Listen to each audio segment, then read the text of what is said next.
Please help me welcome Georgi from Bullpros.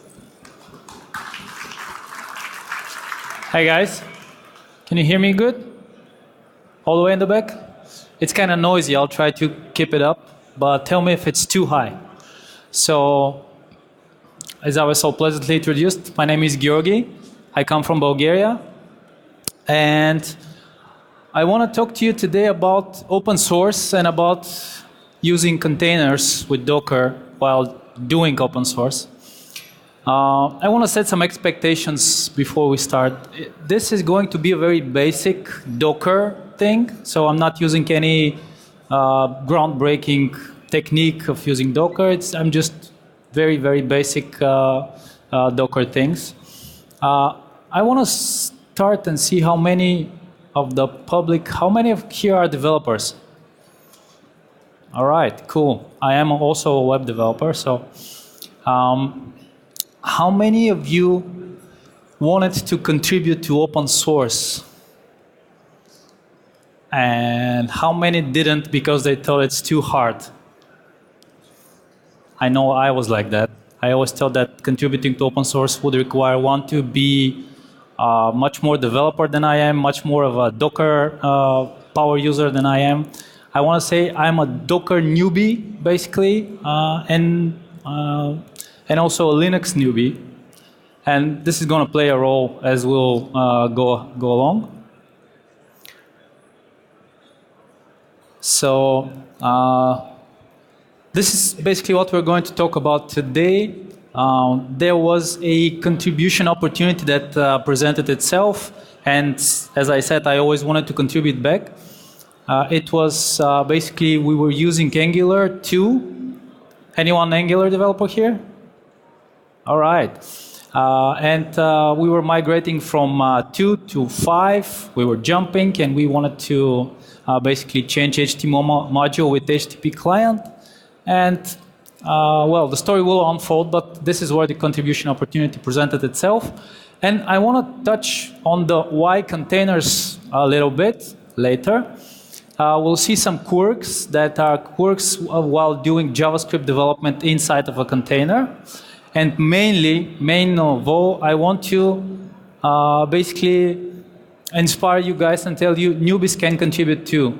As I said, I'm a Docker newbie, I'm a Linux newbie, and I still managed to use Docker and contribute back to Angular, basically. So going right ahead. A little bit about me. I'm a web developer. I've been using Angular and .NET for a while now, and I always wanted to contribute back to Angular. And the contribution opportunity presented itself, as I said, when we were migrating from HTTP module to HTTP client. As you may know, HTTP module was to be deprecated in later versions. So what I did, and this is basically part of the code of HTTP client, and don't worry if you can't see it, it's just it's just a screenshot of the GitHub code, of the code in GitHub. So I was going through that file, the HTTP client and its spec files, and I must say, as an open source user, I wasn't very used to reading open source code, but since then and recently, I've grown into the habit of reading the code that I use, and I want to tell you guys, it's really a blast. It's very nice to read code, especially like Angular, like such big frameworks that have been around for a while, and a lot of people have been contributing to them. Very nice, very clean code, especially HTTP client is one of the later additions to the code, so it's that much more clean and nice. So by all means, I recommend if you use an open source library, go and read its code or parts of it. You learn about the code itself, the library itself, the framework, and also you become a better developer.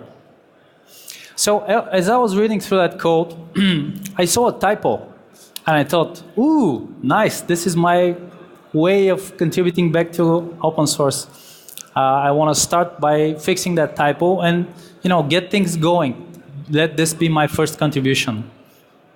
So, all right, I cloned the code, I fixed the typo, and then then what? I wasn't really sure. But it's a good thing that Angular and a lot of the open source frameworks, I'm gonna go into this section a little bit. A lot of the frameworks, they have this contributing MD file. Well, a lot of the open source ones, and it's this one especially, but all of them. It guides you step by step what you need to do in order to be able to contribute back. In this case, they wanted me to sign a waiver, basically, of my intellectual rights. So basically, Angular can have the rights of the code that I write and stuff like that. And also, it basically guided me through the development setup that I need to basically do. I need to install Node 10 and stuff like that, Git, so on and so forth. Cool. So that's what I did. And since this was my first contribution, I wanted to do it just right. I wanted to run the tests. I wanted to build. I wanted to do it all. Nevertheless, basically I was just fixing a typo, so it wouldn't matter. Still, I wanted to do all that. And then what happened is that we're gonna try to answer this in a bit, but the problem was that while I was trying to build and run the tests, I ran into this issue. CRLF, as you all know, I'm sure, is the way Windows line endings are denoted, while LF is the way Linux file endings are denoted, and I'm a Windows user, so I wanted to build basically something that's meant to be built in Linux inside Windows. And it didn't work. According to the documentation, Angular should be able to be built inside Windows. It didn't build on my Windows machine, so this was my challenge. And as I said, I'm a Linux newbie. So the problem was, as I found out later, that Bash script that's actually building Angular actually expects to see LF, but when it saw carriage return CRLF, basically it broke with very, very strange errors.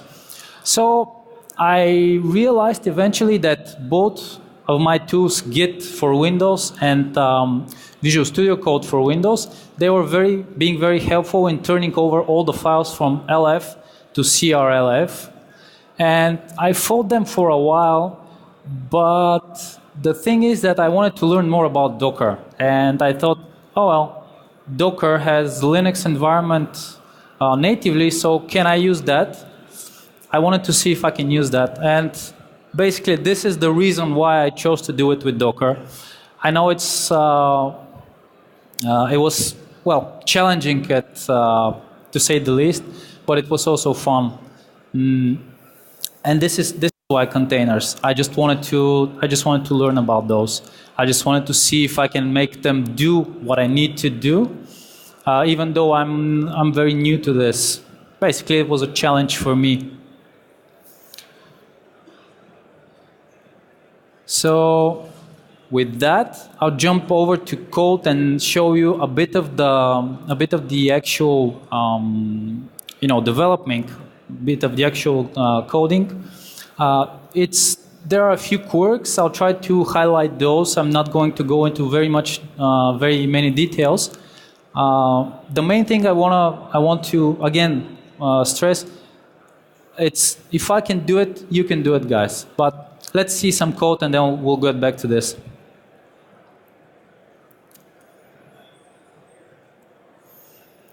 All right. So we are inside of a container.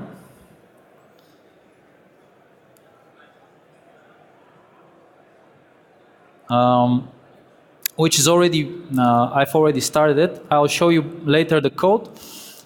We are inside of the container, and I have git cloned the code inside the container using a volume to expose that to outside, so I can also change the code from my host machine.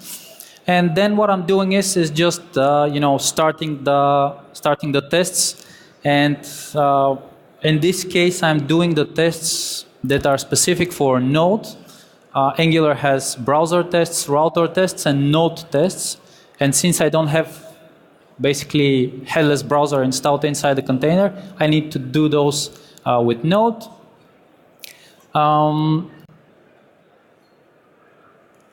As you can see, the tests pass. We can try and change a file and see those tests run again. For example, something that I should mention, there are a lot of tests, especially in Angular, maybe other frameworks too. So I focus on the part that I want to test, specifically the client thing that I'm changing, and I'll change some code and see it recompile and rerun. All I'm saying here is that, yes, it is, especially on my machine, it's a bit slow, but it is definitely possible to have the code built, run the tests inside the container. While this is going on, it's going to take some time. Unfortunately, this machine is not very powerful. Oh, there you go. Still, let me try and show you the code. Basically, this is my command that I'm using to start up the container. So I need to run a container, start up an image and run a container interactively, expose a volume, and this is the way I'm saying, okay, Docker expose the Angular folder inside of the current folder, inside of the running container under Angular. And I'm also exposing the port, I'm also exposing the 9229 port in order for debugger to be able to be attached from outside. I'm just using plain Node 10 image. It turns out that it has everything you would require in order to build and run the Angular framework, build and run the tests. And then I'm just simply starting bash at the end. So this is basically what we saw up here. This is the container that's already running. So the first quirk is, and it was for me, new that I need to expose the code to the host machine in order to be able to run Visual Studio Code or any other IDE. So I can edit the code. And also, I should be able to see it inside of the container. So this is where I'm using volume. Again, this is very, very basic. I'm sure some of you can tell me something more clever to do in this respect. And by all means, come and talk to me after that if you have a better way of doing this. Another quirk, this is more of a JavaScript inside of a container and debugging inside of a container quirk. Turns out that so two things. First of all, when I started, the code looked like this. So this is basically what the Angular original code looks like. And the problem here is that when you expose, when I expose 127.0.0.1 and try to expose that through to the host machine, turns out that didn't work. And there is a very good explanation which currently eludes me, but I'm sure someone from the audience will know that. Basically, this doesn't work. You should expose 0.0.0.9929 if you want to debug from the outside. And the other thing is that since, as I told you, it takes a while for the tests to be compiled when you change those. And since I'm only focusing on a few tests, the debugger is only open while the tests are running. And I'm only running here like 9 tests. So I can't really attach a debugger while the tests are running because they quickly finish up.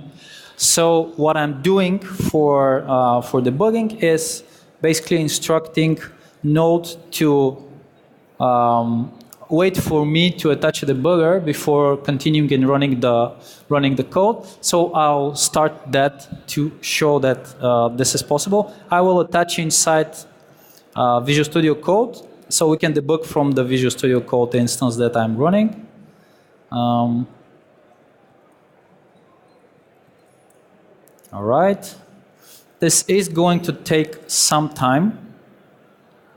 Let me switch back to my... So yeah, the quirks, first of all, is volume. Then the debug is kind of quirky too.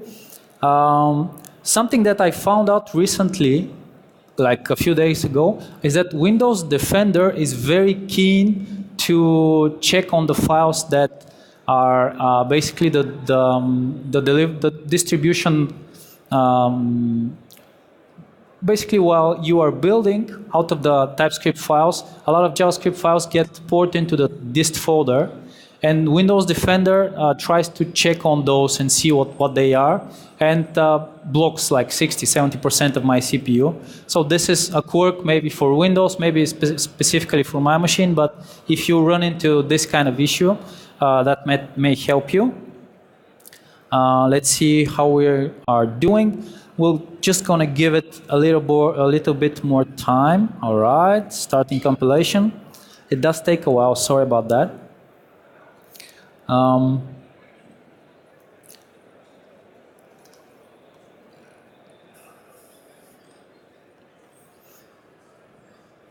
So as I said, this is kind of an issue because it takes some time to rebuild the stuff, and if we are not using the debug break, inspect dash break for Node, it just spends a lot of time building the tests and then runs them, and you can't really sit there and press F5 until it attaches.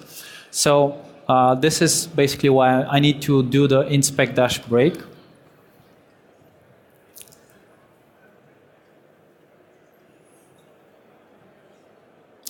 If anyone has questions, now is a very good time, because otherwise I'll have to dance or sing, and you don't want to do that. All right, there we go. We have a debugger listening. On port 229. All right, we'll be quick to take advantage of that. I have already set up the debugger to, there we go, that was quick. So it stopped on the first line of our user code, and now I have placed the debugger, a JavaScript debugger. This is something of a quirk for Angular specifically. They mentioned that in the documentation. Do use debugger as in the debugger keyword versus just breakpoints, because they are not really well supported for the initial stop. After that, debugger breakpoints work just fine. So this is us. We are inside. We are inside the client.client-spec file. This is basically these are the tests for the HTTP client that we are changing, so we want to run the tests. There we go, the debugger has stopped. We do have access to the debugger console. We can see stuff from inside and debug away our code.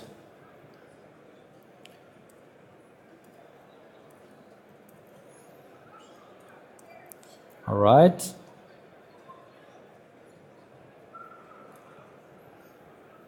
So with that, I think we are kind of finished with the quirks.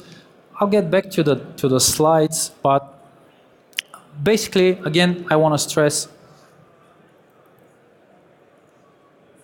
when you see an opportunity and you have a desire to contribute back to open source, do try to do that. It's not that hard, and if I can do it with all those issues that I faced, all this being a Docker newbie, being a Linux newbie, and never having done a contribution to open source, especially to Angular. So what I'm trying to say is, go ahead and try. If I can do it, you can most certainly do it. At my own pace, so this project took me maybe about 2 weeks on and off after work with my family and so on. So it's not really that much time, but at my own pace I was able to basically create this small little project. I have written a blog post about that, and I have a small GitHub with a few helper scripts where you want to start and initialize the container and so on and so forth. And then it's really nice when you're done. I'm really proud of the day when Miško Hevri, that's one of the creators of Angular, personally accepted my pull request. So that was a big moment for me. And this is basically this is basically what I hope to have accomplished here today. To have proven it's not really hard and anyone can. So yeah, go ahead guys and girls also.